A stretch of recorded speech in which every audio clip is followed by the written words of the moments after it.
जा रहा है उसे दर्द नहीं पाला होगा, जो चल रहा है उसके पाँव में छाला होगा। एक बार एक किसान भगवान से बहुत ही नाराज हो गया। किसान बहुत मेहनती था, बहुत मेहनत से वह खेतों में अनाज उगाता, उसकी देखभाल करता, पर अक्सर उसकी फसल खराब हो जाती। कभी सूखा पड़ जाता, कभी बाढ़ आ जाती, कभी तेज धूप, कभी आंधी, कोई ना कोई कारण बन ही जाता कि उसकी फसल खराब हो जाती।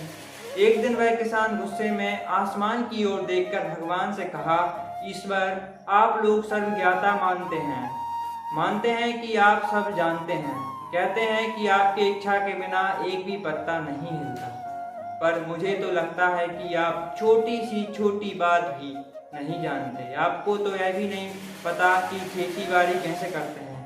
अगर आप जानते होते तो हर समय जो बाढ़, आंधी और तूफान आते हैं वो कभी नहीं आते। आप नहीं जानते कि कितना नुकसान उठाना पड़ता है हम किसानों को। यदि आप मेरे हाथ में यह शक्ति दे दें कि जैसा मैं चाहूँ वैसा मैं मौसम कर दूँ, फिर आप देखना मैं अन्न के भंडार लगा दूंगा। भगवान इस किसान की तीखे वाक्य सुनकर मुस्कुरा रहे थे और वह किसान के सामने प्रकट होकर बोले, मैं आज से तुम्हें यह शक्ति देता हूँ कि तुम अपनी खेती पर तुम्हारी जैसी इच्छा ही तुम वैसा मौसम कर दोगे और मैं बिल्कुल भी दखल नहीं दूंगा। तुम्हारी इच्छा से सब कुछ होगा। किसान बहुत खुश हो गया और किसान ने गेहूं की फसल अपनी खेतों में बोई। जब उसे लगा कि खेतों में धूप चाहिए तो खेतों को धूप मिले, जब पानी बरसना चाहिए तब पानी बरसा। आंधी, तूफान, बाढ़ कुछ भी उसने अपने खेतों पर आने नहीं दिया। किसान के खेत में इस वर्ष ऐसे फसल हुई जैसी कभी नहीं हुई थी। हरी भरी लहराती फसल, मन ही मन वह बहुत खुश हो गया और सोचने लगा, अब सबूत के साथ दिखाऊंगा भगवान को कि इसे कहते हैं शक्ति का सही उपयोग। मेरी सफलता देखकर उन्हें अपने नियम जरूर बदलने पड़ेंगे। कुछ दिन गुजरे, फसल कटने को तैयार हो गए और किसान बहुत उत्सुकता के साथ फसल को काटने लगा। पर जैसे ही उसकी नज़र गेहूं की बालियों पर गया तो उसने अपना सिर पीट लिया और वह रोने चिल्लाने लगा। गेहूं की एक भी बाली के अंदर गेहूं का दाना नहीं था, सारी बालियां अंदर से खाली थीं। किसान बहुत दुखी हो गया। उसने भगवान को रोते हुए फिर पुकारा, हे प्रभु, तुमने यह मेरे साथ क्या किया? क्या तुमने मुझे कोई सजा दी? भगवान बोले, पुत्र, यह तो होना ही था। तुमने पौधों को संघर्ष करने का मौका ही कहाँ दिया। ना तो तुमने उन्हें आंधियों से जूझने दिया, ना तेज बारिश उन्हें सहने दी और ना ही धूप में तपने दिया। एक भी चुनौती का सामना तुमने उन्हें नहीं करने दिया। इसीलिए सारे पौधे अंदर से खोखले रह गए।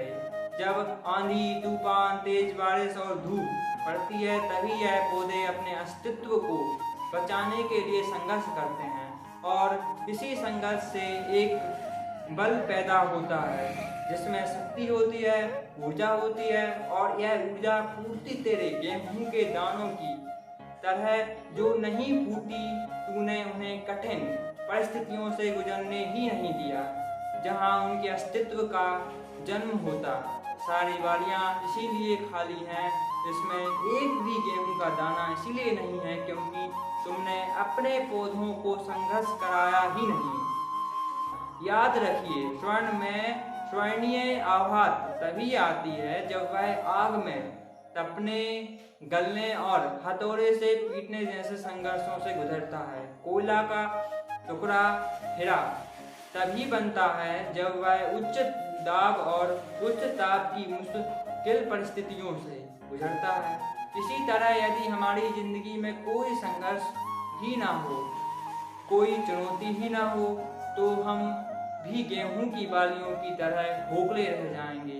कोई अस्तित्व नहीं होगा हमारा। विपरीत परिस्थितियां, चुनौतियां, समस्याएं हमें और अधिक निखारती हैं। यदि जीवन में कठिन परिस्थितियां और चुनौतियां आए तो घबराना मत, बल्कि सामना करना, विश्वास करना कि आप और अधिक निखर जाओगे और अधिक मजबूत बन जाओगे। किसी ने कितना ही सही कहा है, जिंदगी जीना आसान नहीं होता, बिना संघर्ष कोई महान नहीं होता। जब तक ना पड़े हथौड़े की चोट तब तक पत्थर भी भगवान नहीं होता। नमस्कार।